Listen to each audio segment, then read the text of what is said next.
ہیں حضرت بلال حبشی کہ جن کو حضور پاک علیہ الصلوۃ والسلام کے گھر میں جانے کی بھی اجازت تھی. سبحان اللہ کہنا, پھر محبت سے کہ سبحان اللہ. ایک دن حضرت جناب سیدنا بلال حبشی رضی اللہ تعالیٰ عنہ, چونکہ نماز اذان, چونکہ مؤذنوں میں میرے آقا نے فرمایا یہ جتنے بھی مؤذن ہیں نا جو اذان دیتے ہیں, قیامت والے دن ان کی گردنیں, ان کے قد سب سے اونچے ہوں گے. یہ مخلوق کے اندر واضح نظر آئیں گے کہ یہ مؤذن ہیں جن کی گردنیں اونچی ہیں, انہوں نے مصطفیٰ کے دین کا بلاوا دیا تھا, یہ بلاتے رہے, ان کی گردنیں اونچی ہوں گی. میرے آقا فرماتے ہیں امام جب مؤذن آئیں گے ان مؤذنوں کا امام کوئی اور نہیں, میرا بلال حبشی آ رہا ہوگا. حضرت بلال حبشی رضی اللہ تعالیٰ عنہ تشریف لاتے, اذان دیتے مسجد میں, فجر کی نماز فجر کی اذان دیتے اور پھر کہیں چلے جاتے اور پھر نماز کے وقت واپس آتے. ایک دن ایسا ہوا کہ سرکار دو جہاں صلی اللہ علیہ وسلم نے نماز کا وقت قریب آ گیا. جب نماز کا وقت قریب آیا تو حضرت بلال حبشی رضی اللہ تعالیٰ عنہ جو اذان دے کے چلے گئے تھے, ابھی واپس نہ آئے تھے اقامت پڑھنے کے لیے.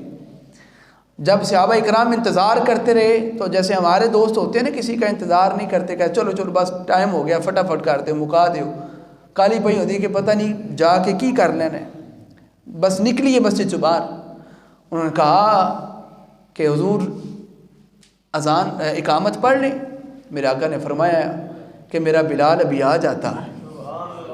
بولو بولو, ہمارا بلال ابھی آ جاتا ہے, ابھی آ جاتا. تھوڑی دیر گزری, 3-4 منٹ اوپر ہو گئے. حضرت بلال حبشی جلدی سے آئے, آ کے اپنی صف کے اندر کھڑے ہوئے اور تکبیر پڑھنا شروع کر دی.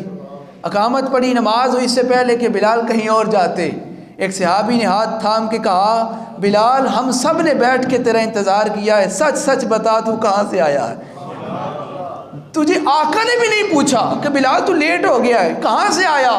کوئی بات تو تھی نا اندر, حضور نے اس لیے نہیں پوچھا. اب آپ کی سبحان اللہ پر میں یہاں پر مسکراؤں گا اگر آپ کہیں گے تو, آقا نے اس لیے نہیں پوچھا کہ حضور جانتے تھے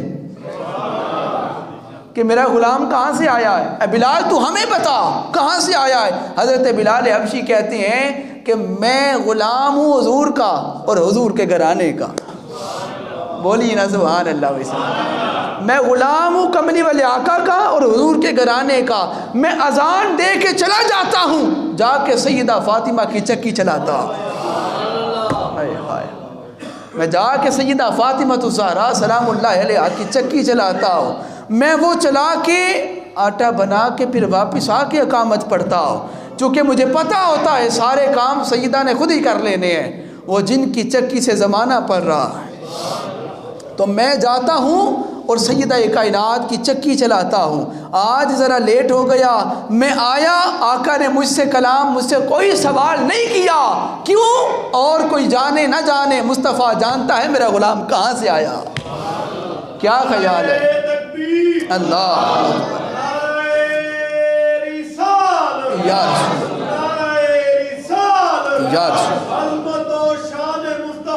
زندہ زندہ. یا حضرت سیدنا بلال حبشی رضی اللہ تعالی عنہ ہوں یا حضور کے باقی صحابی, ہمارا سب پر ایمان ہے, ہماری سب سے محبت ہے, لیکن بلال حبشی کا کوئی الگ ہی مقام ہے. ہائے ہائے ہائے, بلال حبشی پاک کا تو کوئی الگ ہی مقام ہے. انشاءاللہ اگلے جمعہ بھی آپ پر پڑھائیں گے, اس کے بعد جناب صدیق اکبر پاک کا موضوع ہوگا. لیکن صرف اتنا کہتا چلوں کہ آقا کریم کی اذان تو بلال نے بڑی دی, اذانیں تو بڑی دیں, لیکن ایک بات جلدی سے سنتے جائیں. میرے آقا علیہ الصلوۃ والسلام نے بلال حبشی کو ایک رات کھڑا کیا, بلال ہم سارے سونے لگے ہیں, ہم سارے سونے لگے ہیں, تو جاگ, پہرا بھی دے اور فجر کے ٹائم سب کو اٹھا بھی دینا. حضرت بلال حبشی کھڑے رہے رات کو, پھر کھڑے کھڑے خیال آیا کہ کھڑا ہوں بیٹھ جاتا ہوں, پھر بیٹھے بیٹھے خیال آیا بیٹھا ہوں تو لیٹ ہی جاتا ہوں.